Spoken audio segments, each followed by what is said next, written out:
Hey guys, Kevin Bupp here, and I want to welcome you to another episode of the Real Estate Investing for Cashflow podcast, where our mission is to help you build and maintain massive amounts of cash flow through income producing real estate investments. Now, our guest for this week's show is a real estate investment expert and repeat guest, Bronson Hill. Now, Bronson is the founder and CEO of Bronson Equity, a real estate investment firm that specializes in the multifamily sector. However, today you'll learn that there's a number of other asset classes that Bronson has ventured into here over the last couple of years since we had him on the show last. So excited to learn about what's going on, new and great in Bronson Equity's world. Now, in addition to his investment activities, Bronson's also the host of the Mailbox Money podcast and also the best-selling author of Fire Yourself, Replace Your Working Income with Passive Income in 3 years or less. And so with that, guys, I'd like to welcome back Bronson Hill to the show. My friend, how you doing today? I'm good, Kevin. Good to see you, man. I love talking Yeah, real estate and love talking yeah, cash flow. So I'm sure it's going to yeah. be good to catch up and I love hear cash what you're up flow. to too. So yeah, Yeah, cash flow no. is about as good as it gets. So Absolutely. I agree. I agree. Well, it sounds like you've been busy. Obviously launched the book since last time we talked. I know that you're also in the midst of writing another book. So you got your hands quite full. And on top of that, you're still out there actively investing in a litany of different businesses, real estate, as well as e-commerce, some oil and gas, and amongst other things. So excited to just unpack it all, Bronson. Again, it's been 2.5 years. And surely a lot has changed in 2.5 years, right? Like yeah. it's been quite the whirlwind. Lots of both positive and negative changes, right? Like just depends on how you want to look at things. But for I guess let's start off here. For those that maybe haven't heard you before, maybe haven't listened to the other interview that we had you on, a couple years back. I know you've been on many other shows. You've got your own show, but again, for those select few that might not be aware of you, who you are, and what your story is, Bronson, maybe let's start there. So let's back up a little bit. Tell us a bit about yourself and ultimately how you found your way into the world of real estate. Yeah, thanks. So I was a well-paid medical sales professional. I was making over 200,000 a year, working with surgeons and basically going out and selling. I would wear scrubs. I'd go into surgery and work with heart surgeons, and it was very interesting. I learned a lot. It was parts of it were very fun. The thing though I did not have is I didn't have control over my time. So a lot of times people talk about financial freedom, but to me, and I think for a lot of people, financial freedom really means time freedom, right? I wanted time to be able to travel, and in the medical field, it was hard to take time off. Like I had trouble, maybe take a couple weeks or whatever, but to be able to take more time to travel, more time to write, more time to create, it was just something that I really wanted to do. So I learned about real estate, started doing some single family, and that was not going to get me to my goal as quickly as I wanted, and I ran out of money. And so I learned about raising capital, and so that was about 5, 6 years ago, and now we've done over 2,000 multifamily units, raised over $45 million for multifamily as well as other types of businesses. But really, there's three things we work with individuals on. We work for cash flow, which I know you're a big fan of, Hmm. appreciation, or tax benefits, or a mix of those things. And so any investment we do, and in my book, Fire Yourself, I talk about how do you analyze any deal based on your goals, what you're actually trying to achieve. And once you are familiar with how real estate works or how you vet a certain deal, you can kind of look at that for different deals. But so it's been a lot of fun. It's been an interesting couple of years, rising rates. So we've had some challenges in a couple of deals, and we've it's either you have success or you have a seminar, right? Either it makes you you either have some success there or you learn a lot along the way. So there's been a lot of both the last few years, which has been fun and challenging, and also just continuing to move forward. Yeah, good deal. No, I appreciate that. And maybe let's start with and it's kind of ties in with I believe your book Fire Yourself. Obviously you were W-2 for a number of years, a high paid professional, but ultimately found a way to replace your working or your active income with real estate, passively with real estate. And so what did that transitional moment look like? I mean, what was that pivotal period of time? I mean, you made the decision, obviously, real estate was the path you chose. How long did it actually take for you to fully, I guess, work your way out of being a medical rep? Yeah. Yeah. So they say, Tony Robbins, I'm a big personal development guy, and he has this quote. He says, "It's in your moments of decision that your destiny is shaped." So I made a decision. Believe it was 2019. I said, "Hey, I'm going to leave. I don't know how I'm going to do it, but I'm going to leave my job and I'm going to do it in less than 3 years." Maybe it was, I can't remember the exact date, but maybe it was fall of 2018 or early 2019. And from that date that I made that decision, it was less, it was about between 2.5 and 3 years that I was able to leave my job. I didn't know how I was going to do it at the time, but I just said, I'm going to do it. I'm going to figure this out. And so a lot of it for me came from just continuing to learn. And that's one thing I've learned about wealthy people and from my new book, Rich Brain, is that people that are wealthy read a lot. They learn a lot. They're continually finding, getting in the rooms with new people and amazing people that are 5 or 10x their net worth, right? They're trying to find people that are ahead of them in certain levels. And so it's that principle, right? You're the average of the 5 people you spend the most time with. So to me, I tried to get around people that were way more successful than I was. And there's two things that happen to that. Well, obviously, one is you learn a lot from that. But then secondly, people start to associate you as someone who associates with amazing people. So that's kind of how people know you, right? If you're a Yep. peer of some amazing people, they think, well, you're just like these other people, right? Because you hang out with these guys. So it's funny how like you get the benefit of so Ken McElroy, for example, has become a good friend of mine. He did the forward to my book. He has over 2 billion in real estate, and he's a great guy and just very well liked in the industry. And he's got a big YouTube channel, whatever. So people like I'm associated with Ken. So when we're doing our mastermind coming up in March, and it's going to be in Arizona, and Ken's going to come to it, right? So it's going to be there's an amazing thing that happens when you get around people, and I benefit from that. So when I have a problem, I can call Ken up and say, "Hey, I've got this issue. What do you think?" And it's just super helpful having friends and mentors that are ahead of you, and that's been one of the most powerful things. Yeah, friends in high places, they say, right? No, I love it. I love it. Talk to me about again. I want to hit on a little bit more of the pivotal change from W-2 over to investor, full-time investor, full-time entrepreneur. Was it challenging? And not in the sense of finding the path. You found a path that ultimately sort of provides you income. That you could seemingly find a way to replace your working income with. But when it finally came time of like how much am I making over here in the real estate? I got a little sense of security over here where I got this security blanket that at some point I got to cut the cord. You know what I mean? Like, but truly the action of cutting that cord. How difficult was that for you?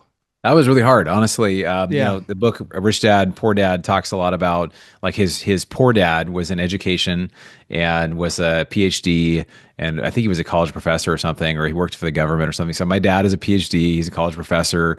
My mom's a teacher, my grandmother's a teacher. It's just a very like the teaching and the education mindset is very different from, hey, I'm going to actually go out and be an entrepreneur, right?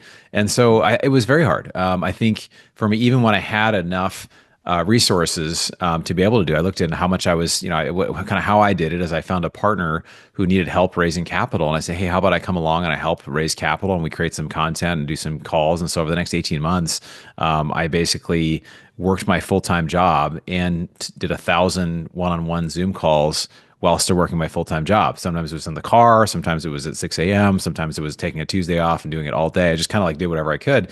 But we raised $15 million and I probably netted over $1 million over that time. So I made a lot more money than I made in my normal job, just from doing that. And so, but again, what happened from that too was just really, being involved with people that were at the next level. And for me, when I was ready, I thought, I have the income to be able to leave my job. I want to leave my job. I joined a group called Entrepreneurs Organization. And so I got in this small group of guys. We met together. It was 6 of us met together every single, like once a month for 4 hours.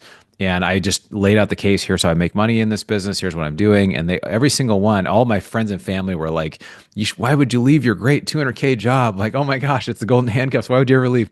And then this group of entrepreneurs, without exception, they listened very patiently. And then they were all like, yeah, you should leave your job pretty much What the as hell soon you as doing? possible. Yeah, like pretty much as soon as possible. And, if it doesn't work, you could always go back. And I was kind of like, I could always go back. Like it's just funny in our mind. We think like it's either this or it's this. And it's like, oh, it feels so scary. But I literally was sitting right at this table, Kevin. This is about 2 months after I left the job. So this has been about 3.5 years now.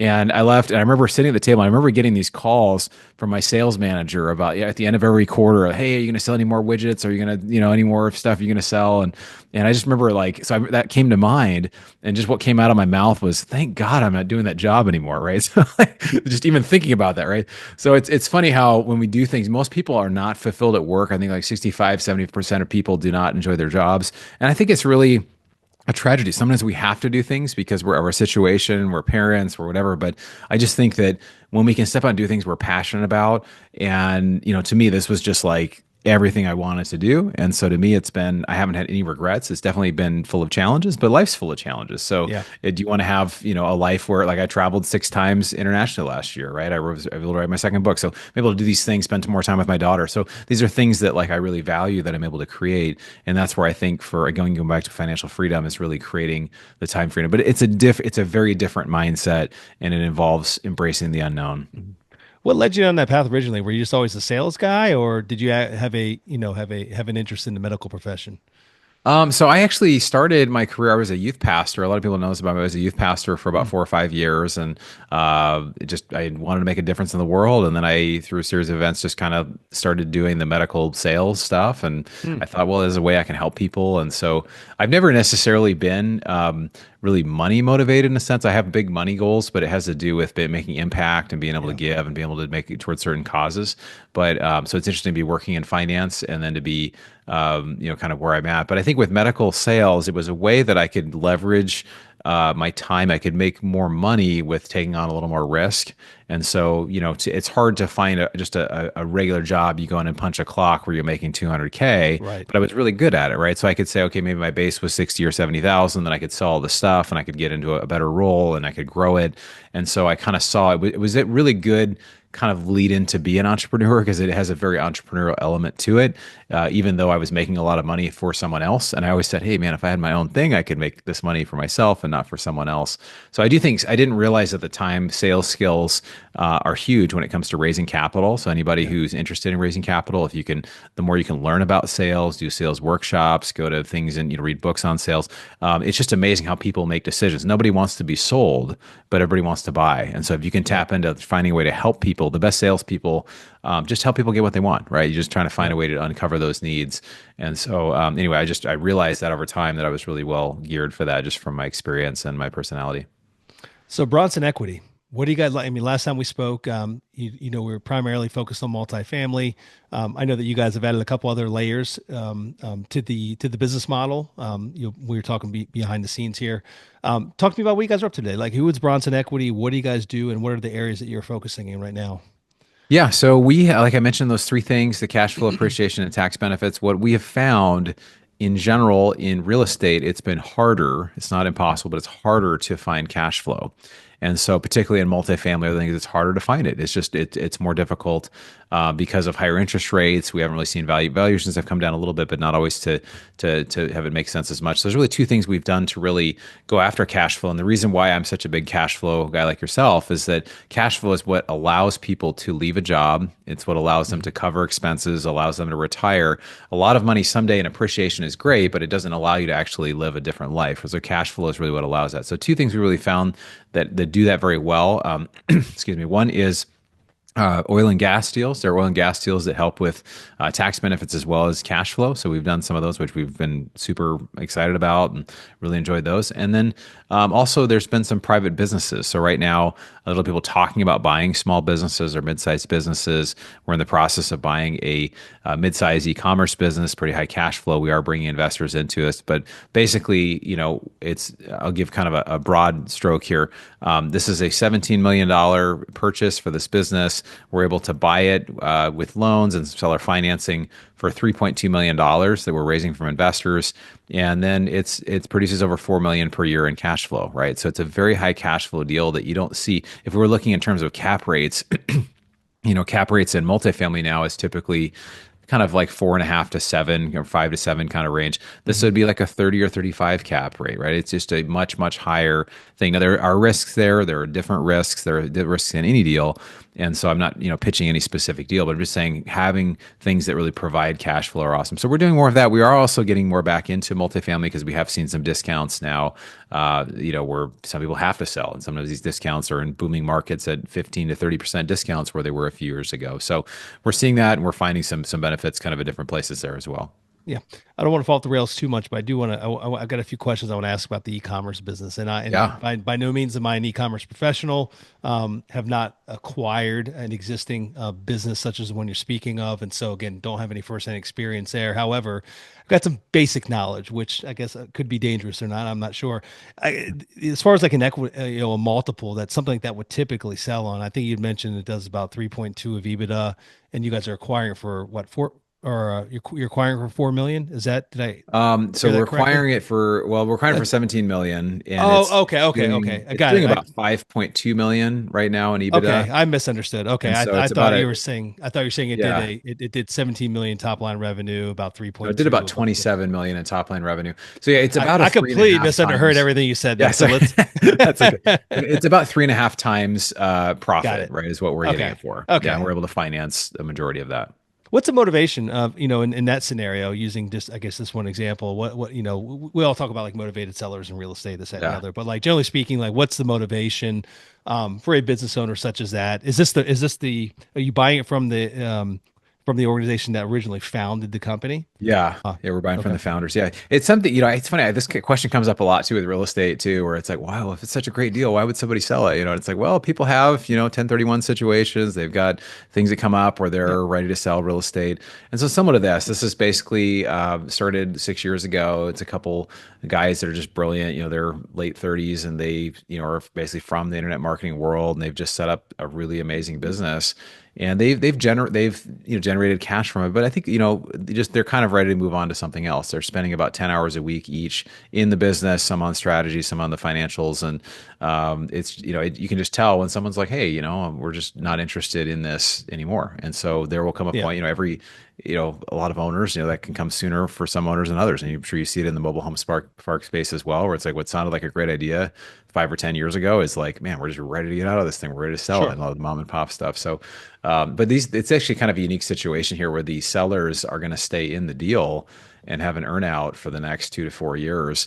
And so they're going to they're going to continue to be a part of the deal, which is great because in any acquisition, the people that founded it, or whether it's a business or they own the real estate, they know where the bodies are buried, figuratively, right? Hopefully there are no bodies buried, Yep. but they'll know where.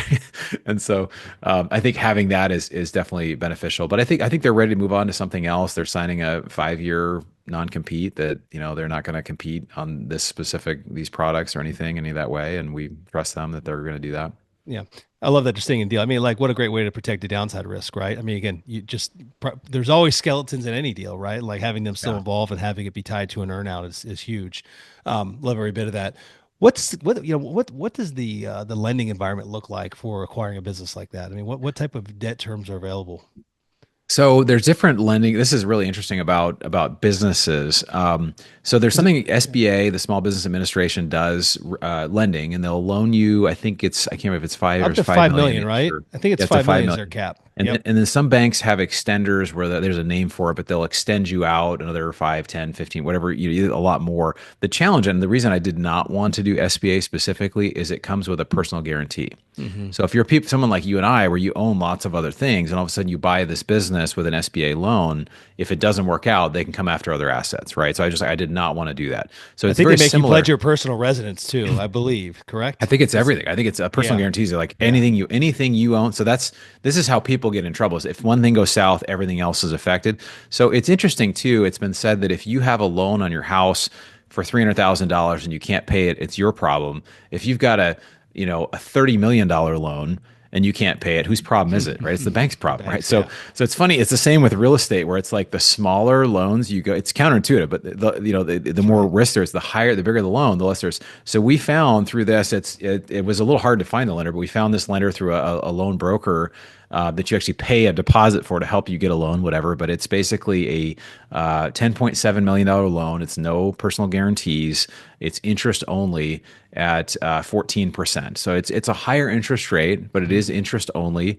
It had a small, like a 1% origination fee. But again, this is a business that really doesn't have much assets. It's got a couple million in actual kind of operating capital, but it doesn't really have a lot of assets. There's not really much to collateralize. So it's kind of amazing that most people won't lend on something like that, but there are groups that they do that all day long. And so again, the funny thing about lenders, as I'm sure with mobile home parks, like 10 lenders will tell you, oh, no, we don't do that, we don't do this, whatever. And then you find one is like, oh yeah, we do that all the time. So it's funny. Or like someone will say you can't do that, that's illegal, whatever. And then you find other lenders are like, oh, we do it this way, or this is what we do.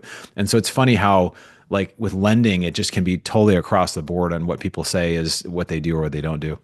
Yeah, no, very interesting. And then I'm assuming, like, what is that, like a 5 year term? I mean, it's interest This is only, a but six like, six year term, 6 year okay, interest only, potentially extendable, and got yeah. it. So Hey, what's the long term strategy of that business? I mean, is there a value add play, pull some levers, and then exit out in 4 to 6 years, or what's the strategy look Yeah, like? so the strategy here really it's pretty strong cash flow is to just really cash flow well with it, and then to grow the business. There's some things that we feel are my partner is an e-commerce. Now, I'm not an e-commerce expert. My partner is, and so he's had multiple e-commerce businesses. He's worked in the space. He's done he's got multiple ways of growing the business and ways that we've looked at and influencer marketing, other types of things that they're just not doing anything with.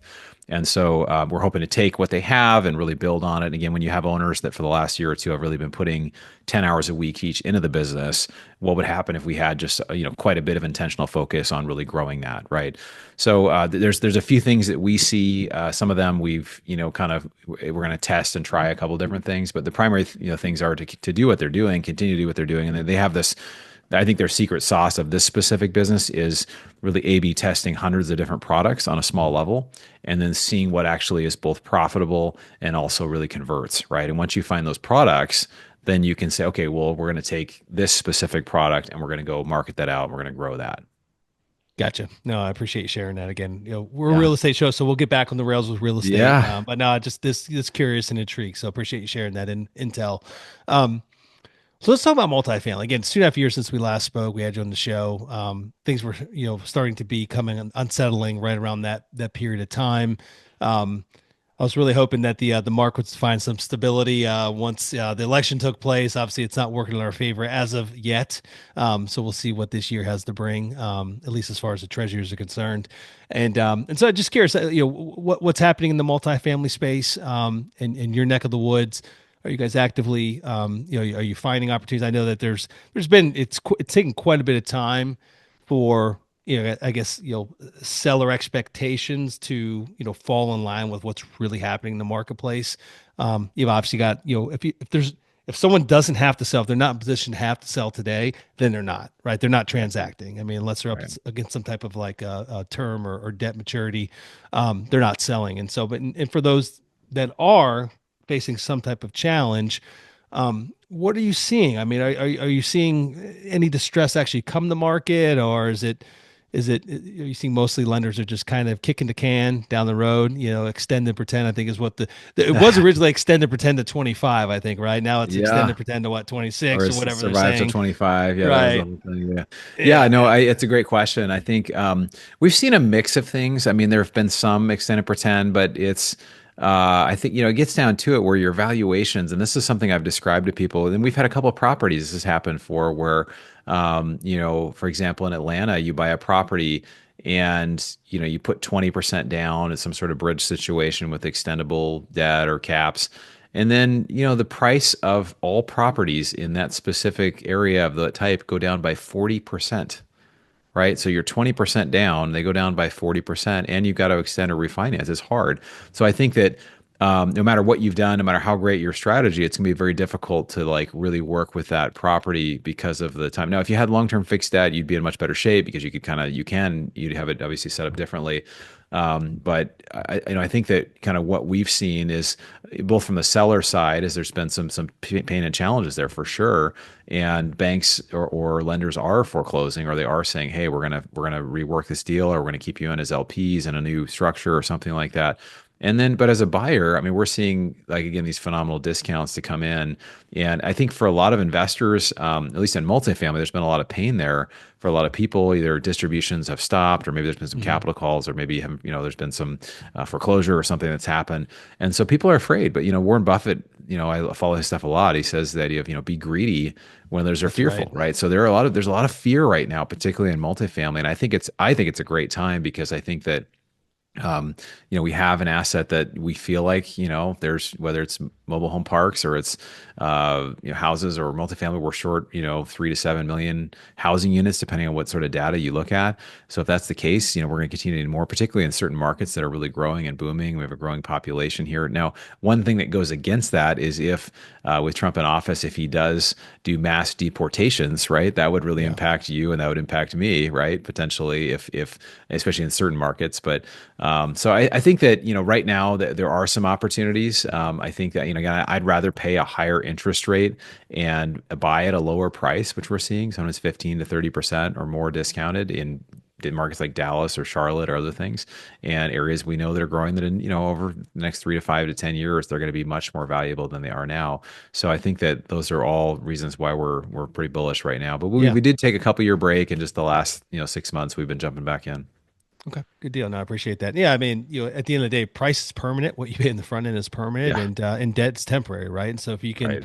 if you can, get something to pencil with maybe less than ideal debt terms today, but be buying at a discount from what the peak looked like. And I mean, I think it's a great position to be in. Again, to your point of, just be fearful when others are greedy and be greedy when others are fearful. I mean, right now is the time. In fact, we spend quite a bit of money on an annual basis, and we have for like the last 5, 6 years. We purchased Green Street data and just really use that as a kind of a barometer of what's the rest of the market doing. What are the institutional players doing? I mean, at the end of the day, like just kind of peeking through that window. What's the institute like? What are the institutions doing? Are they starting to jump back in and start buying multifamily and start buying commercial assets? The answer is yes. And one would argue that we've already kind of hit the bottom of the market. Like we're there, or we were there in the last couple of quarters, and now's the time. Now's an opportunity to buy. But it's tough because like there's uncertainty of like what the future holds. Like Yeah. what if rates don't come back down in the next couple of quarters? And then, like what happens? Well, I mean, if you're buying right, like you can't challenge that, right? Like if you can buy Yeah. right and you put the right capital stack in place that gives you some buffer, gives you some runway, then Yeah. inevitably you're going to be in a very good position. You're going to be very thankful that you made the decision 3 years prior, right? When you're looking back, and so that's at least that's the kind of stance that we're taking. And again, we're not seeing massive distress, but we're definitely seeing it's not even distressed properties. It's more distressed situations. Yeah. Just lack of equity, inability to refinance, debt maturities, just things of that nature that we've been able to take advantage of. So, or the couple we just closed a deal recently just a week and a half ago. Interesting. It's a mobile home park, a large institutional property up in Ann Arbor, Michigan. Still owned by the same family that developed it literally 35 plus years ago. It's never transacted, and they were, you know. 3, 4 years ago, they were they were holding out, right? Like it's surrounded by institutional owned mobile home parks in the immediate vicinity. All the big players, Sun, ELS, Yes Communities, all these big guys have had continually tried to buy it. And the seller was back then he was in his early 60s, and he's just kind of holding out. Like, I think I can get Yeah. more. I think I can get more. I Yeah. think I can get more. Right. And then ultimately, 2.5 years ago, when rates increased, capital got a lot more expensive. Institutions stopped buying. They kind of put the brakes on. And then he's like, well, shit, he looks in the mirror. I'm 66 today. And I'll just wait and see how this plays out. A year goes by, nothing changes. No more, no one's really, no institutional groups that are the ideal buyer for that type of deal. They're not buying. Now he realizes that the pricing he probably could have got 3 years ago or 4 years ago, well, he should have taken it, right? And like I Yeah. said, probably you won't see that anytime, at least maybe in his lifetime or what he perceives to be his lifetime. He's not going to see that again. And they start resetting expectations. So we finally were able to acquire it. Again, just a week and a half ago, but his expectations had been reset drastically from what Yeah. they once were, and I think that's finally starting to play out.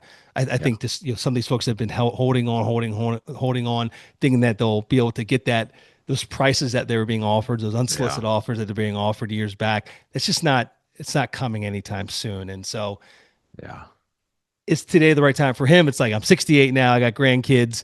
What's more important? I'll do really well no matter what. Let me just Yeah. move on, pass this on to someone else, pass the baton. And that works for him now. Definitely works for us. And I think that we are absolutely buying it at a discount to what the intrinsic value is of the asset. So I think that's happening more and more as well. So at least more with the kind of the aging owners, right? Some of the old, Yeah. the longer term mom and pop type owners that are out there, and that might not be as prevalent in the multifamily space.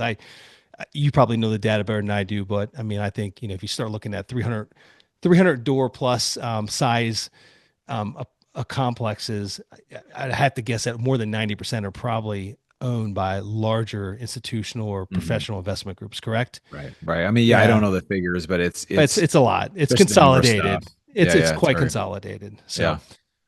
well, Yeah, I want to make sure that we don't bury this here. I know that you obviously released a bestseller here in the last year and a half. Fire Yourself. You got another book you're working on, which is a major undertaking. So kudos to you for just beating yourself up a second time around and Some of committing us to can't get that. enough, right? Yeah, now, now you put it out there, right? So like, there's no going Yeah. back. There's no going back. So Yeah. tell us about the new book, when it's coming out, and what folks are going to be able to learn from it. Yeah, so it's coming out this year. We're kind of waiting to see the timing of it, but yeah, it's called Rich Brain. So here it is: how the wealthy change their brain to change their bank account. Super excited about it, and it comes from 2,500 interviews of millionaires, average net worth of 2 million or higher. And what I've realized is this actually started from a conversation I had in an Uber while I was in Dallas, Texas. I was having a conversation. Somebody was sending $100,000 or a certain amount for an investment, and the Uber driver kind of of course, it's probably not a normal call you get in your Uber as you kind of go from here to there. But she said, when she said, "Hey, I can tell you work in finance. Like, how do I learn about money, or how do I learn about making money?" And I stopped and I was like, I don't quite know what to tell you. Like, there's some books I can think of maybe, but like, I think there's some certain things, especially around mindset, that if you don't get the mindset right, then no matter what habits you have, you'll self-sabotage and you won't be able to get there. And what the one principle I want to share on this is, I call it wealth worthiness. And what it means is basically we all have kind of this inner thermometer of what we feel like we're worthy of, right? So if I make $100,000 a year, I'll just kind of, most people, they'll find a way to make 100,000. If I make $1 million a year, they'll find a way to make 1 million. And some people, what they do is they'll kind of make incremental changes in their life, and they'll kind of grow into that $1 million salary, or they'll grow into a higher net worth. But a lot of this has to do with self-talk. It's how we see ourselves and how we relate with ourselves. So, for example, if I'm at a party and I'm a single guy and I see a beautiful woman, and I tell myself, "Oh my gosh, like, why would you want to talk to me?" Or "I'm not good looking," or "Oh, well, how do you think that conversation is going to go if I even go over and talk to her?" Right? It's Yeah. probably not going to go that well because I've No. already said those negative things to myself. And we all can relate with this because we've all had like an older brother or somebody at school or somebody that said these negative things to us. Well, this doesn't just work in terms of relationships, right? It has to do. It also works in terms of wealth. So I call it wealth worthiness. There's some specific practices around that you can do to change your mindset around what it means to actually feel like you're worthy of having nice things, or being worthy of having deals go well. It doesn't mean like deals won't go well in your life or things like that. Every deal will go well, but it means that it's just coming from that place of worthiness can really change everything. And then when you start adding those habits in that actually lead to growing wealth, you actually build on it versus self-sabotaging and kind of coming back to where you were before. No, I love it. And so, how far along are we in the book, and when do you expect it to be out there for release? Yeah, the inquiring minds want to know. I love it. I always Yeah, love yeah, it. yeah. Well, I've got Yeah, about you a can't hundred. plant the seed with everybody, and I then know, not I know. I've not got I've give. got about 200 pages written. I'm gonna kind of trim it down a little bit and add a little more and just keep kind of. It's one of those things. Once you have, like I was saying, once you have one book, I want to kind of finesse this one, and I also would love to potentially get it published. The first one was self-published, and it did very well on Amazon and become a bestseller and everything. But this one, I want to. I just I want to kind of see what the best route is to go. So I'm still like between projects, e-commerce business, also our mastermind, which we launched in the last 6 months, called the Wealth Forum for high net worth individuals. It's just those have been taking up a lot of my time, and so I need to just schedule some time and days and hours to put into it. So it's as fast as my fingers can type, Kevin, and as Yeah. soon as I can get it published. But Good. 2025, it should be on the shelves and ready to go. So. Okay. Awesome. Awesome. Curious. We self published our book as well. Had a firm help us really launch it and get it out there to the world in a big way. But it was again self published. What are some of the in today's world? I'm just curious for my own reasons. I mean, in today's world, what are some of the benefits that exist with having a third party publishing company, like one of the big? I don't even know who the big outfits are nowadays, like that are known, well known publishers. But what are the benefits that you gain? Is it just purely like just this reach and marketing power behind it, or is there more than that? Yeah, yeah. I think it's well, a couple things. One, it depends. So there's self-publishing. There's publishers that kind of publish books for you and put you see them in books in airports. You'll see them in Okay. bookstores and things like that. And then there's kind of a hybrid approach, which a hybrid approach is kind of you promote it, but then it will have some wider distribution. There's plus and minuses to both. I mean, some will be very strict on with self-publishing. I can print my book. It's kind of an Amazon print to ship. I don't know if you guys did that as well, but it's just like we just print out whatever copies we need, and then we don't really have to Yeah. worry about having all sometimes if you go with a publisher, they can require require you to buy, 10,000 books right away, or there's a certain amount you're Mm, committed to. So there's just more of a financial commitment in the beginning. But I think it just really depends on whatever kind of deal you have set up. I mean, hopefully, if you have a publisher, there is some help on the promotion, but it's something I'm still figuring out. I've got some friends that are in the publishing industry, and so I'm kind of leaning on them as well. As like, hey, what does this look like? And a friend of mine bought a publishing company or a book company, so it was interesting. He had some interesting thoughts on it. But I mean, we have on our almost 1,000 reviews on our book on Amazon now for Fire Yourself. So I think it's possible to do. And a lot of people, I mean, when I don't need to buy anything, I just go to Amazon. So on the that's other right. hand, maybe you don't need to actually have the big publishing, and then you make more money on each book, hopefully, Yeah, but they take a cut as well. So, but books it's not, you're not doing it to make the money, you're doing it that's to get it right. in the hands of people, and hopefully you've got some ways to draw people in, or some lead magnets that kind of give some free giveaways away, and maybe they'll Yeah. invest in one of your deals or something.